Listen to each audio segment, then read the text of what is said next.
Somebody shout, I believe in miracles. Ladies and gentlemen, Christianity is a miracle. The birth of Jesus is a miracle. The resurrection of Jesus is a miracle. The forgiveness of sins is a miracle. To be born again is a miracle. So everything about Christianity is a miracle. The rapture of the church will be a miracle, because mortality shall put on immortality. I feel like I'm preaching good this morning. The totality of the Christian faith is enshrined in miracles. Miracles are an operation of God's power. So one of the first things about miracles is it is not logical. Miracles are not logical. Once you are talking of miracles, suspend your thinking. They don't make sense. Miracles don't make sense.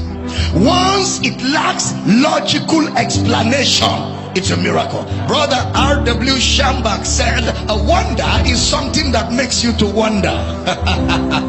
Because there's no explanation to a wonder. There's no explanation. Any miracle that can be explained is not miracle.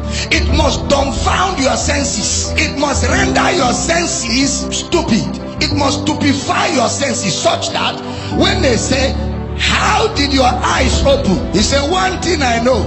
Once I was blind, now he says, so is everyone that is born of God. You cannot tell where it's coming from. You cannot tell where it's going to, but you hear the sound.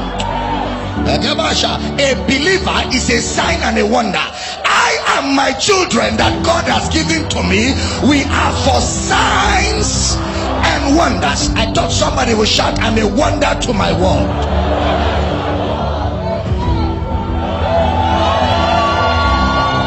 We are for signs and wonders. Shakataba, Metolada.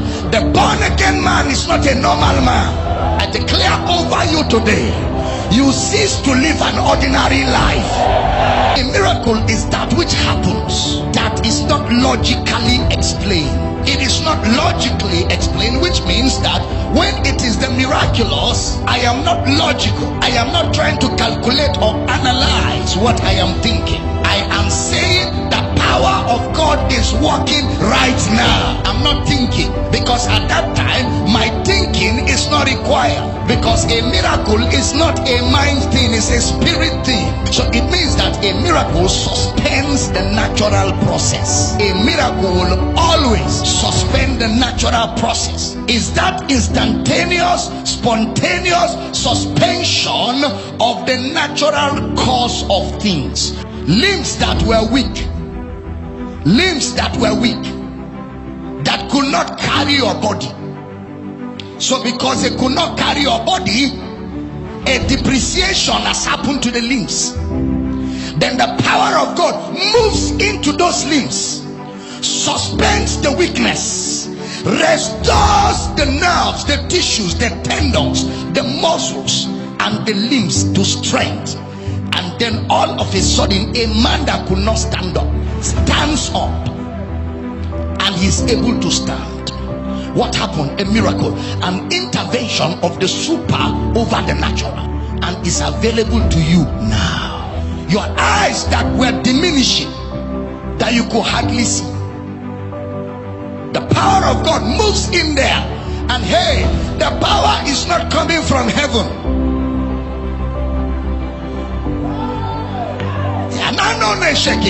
The power is not coming from heaven.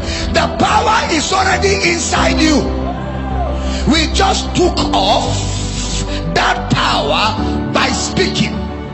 We redirected that power to the eyes, and the moment the power entered the eyes, it suspended nature, and suddenly the eyes can see.